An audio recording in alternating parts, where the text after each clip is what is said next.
But now you're getting used to the idea of the price cycle. You can imagine how it works in a downtrend, as we see prices descend into lower low troughs, lower high troughs, and as that primary downtrend persists, you'll see that oscillation occur in that downward trend pattern.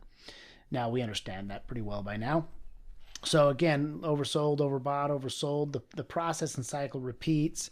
You know what to look for in the chart patterns. You're starting to get used to it.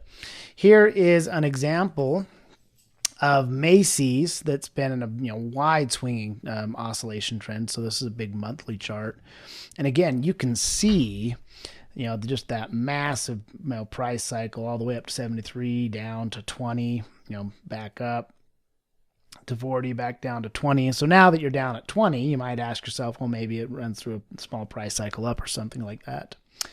Back it out to the weekly chart here. And again, you can see price cycles here again in the context of the downtrend. You can see, big drops, short-term rallies. You can see it kind of establish some highs and lows that it repeats the cycle on a few times. Again, profit-making opportunities there. A break of support means we know it's going to make a new lower